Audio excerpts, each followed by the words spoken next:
Parfois, en tant que croyants, nous pensons à l'Évangile uniquement en termes de salut personnel. Cette manière de penser est plutôt récente dans le développement de l'histoire de l'Église.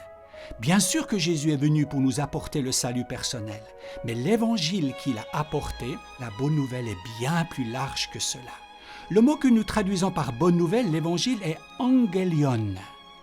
Angelion est un mot grec utilisé en politique. Tout le monde connaissait ce mot.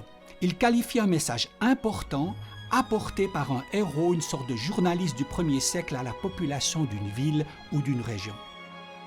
Ce message annonçait la naissance de l'enfant d'un roi, le couronnement d'un nouveau roi, le début de son règne, mais dans tous les cas, ce mot était utilisé en lien avec la royauté et le fait de régner.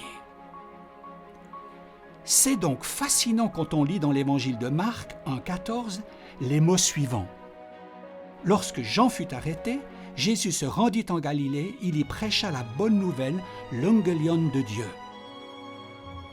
Pas seulement une bonne nouvelle, mais la bonne nouvelle de Dieu qui dit « Le temps est accompli, le royaume de Dieu est à portée de main, repentez-vous et croyez à la bonne nouvelle. » L'appel à la repentance que Jésus a annoncé en lien avec la bonne nouvelle ne concernait pas uniquement le salut personnel, mais la compréhension que quelque chose d'extraordinairement merveilleux avait fait irruption dans le temps et l'espace. Jésus est maintenant présent, un nouveau roi, un nouveau règne a commencé. C'est la bonne nouvelle que Dieu a activée, établissant quelque chose de nouveau.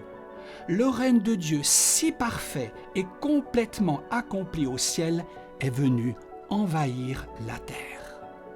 Quand nous lisons les évangiles et le Nouveau Testament, nous réalisons que la bonne nouvelle annoncée concerne le royaume de Dieu. C'est un message constant. Cela inclut notre salut personnel et c'est très important pour nous, mais l'évangile est tellement plus. Regardez Matthieu 9, 35. Jésus parcourait toutes les villes et les villages, enseignant dans leurs synagogues, proclamant la bonne nouvelle du royaume de Dieu et guérissant toute maladie et toute infirmité. L'Écriture nous apprend que la bonne nouvelle, c'est bien plus que « dis cette prière et reçois ton passeport pour le ciel ».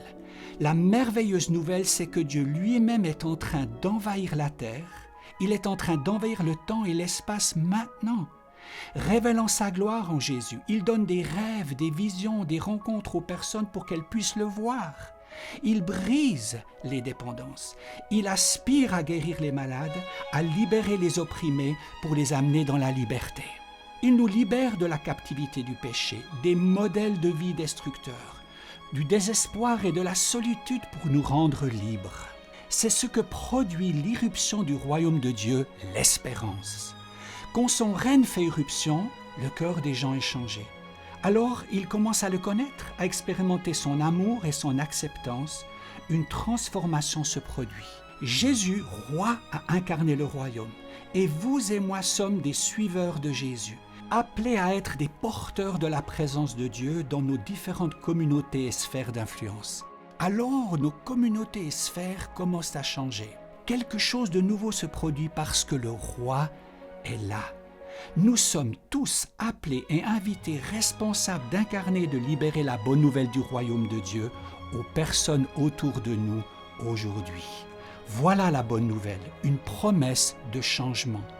Pas seulement un message concernant le ciel et le futur, mais un appel à prendre ma part aujourd'hui dans le changement des vies et des communautés placées autour de moi.